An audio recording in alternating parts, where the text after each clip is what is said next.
உருளைக்கிழங்கு பொரியல் பண்ணலாங்க. எப்படின்னு பார்த்துங்க. ஃபஸ்ட்டு எண்ணெய் நம்ம தேவையான அளவுக்கு ஊற்றிக்கணும். கொஞ்சம் நல்லாவே தாராளமாக ஊற்றுங்க. ஒரு 4 ஸ்பூன் ஊற்றிக்குங்க.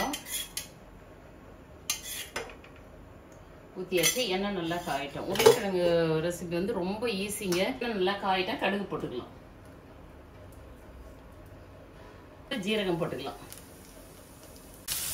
வெங்காயம் போட்டுக்கலாங்க. கருவேப்பிலை போட்டுக்கலாம். ஒரு பச்சை மிளகாய் போட்டுக்கலாம்.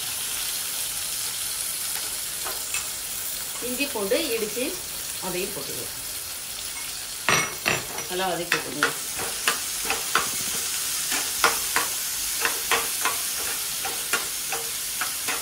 தேவையான அளவுக்கு சால்ட்டு போட்டுக்கணும். சால்ட்டு போட்டு கொஞ்சம் நல்லா வதங்கட்டும். தக்காளி போட்டுக்கலாம்.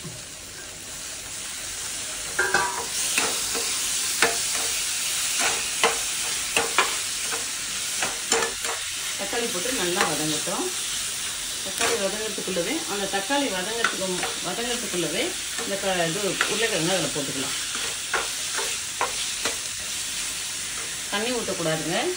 இப்போ தேவையான அளவுக்கு மிளகாத்தூள் போட்டுக்கலாம்.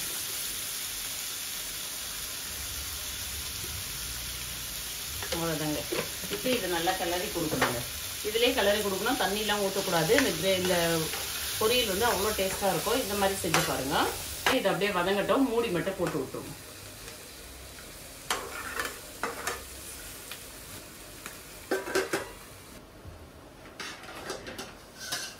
இப்போ பாருங்கள், இந்த உருளைக்கிழங்கு அப்படியே கிளறி கொடுத்துப்போம். கிளறி கொடுத்தா சூப்பராக இருக்கும்.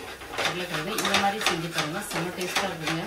இது வந்து தயிர் சாதத்துக்கு சாப்பிட்டுக்கலாம், லெமன் சாதத்துக்கு சாப்பிட்டுக்கலாம், புளி சாதத்துக்கு சாப்பிட்டுக்கலாம். சாம்பாருக்கு சூப்பராக இருக்கும். இந்த மாதிரி செய்ய ரொம்ப ஈஸியான மெத்தடு உருளைக்கிழங்கு பொரியல் தான். உருளைக்கிழங்கு பொரியலுங்க ரெடி ஆகிடுதுங்க. ரொம்ப ரொம்ப ஈஸியான மெத்தடில் உங்களுக்கு நான் சொல்லி கொடுக்குறேன். இந்த மாதிரி வந்து உருளைக்கிழங்கு செஞ்சு பார்த்து நீங்கள் சாப்பிட்டுட்டு சொல்லுங்கள் எப்படி இருக்குன்ட்டு.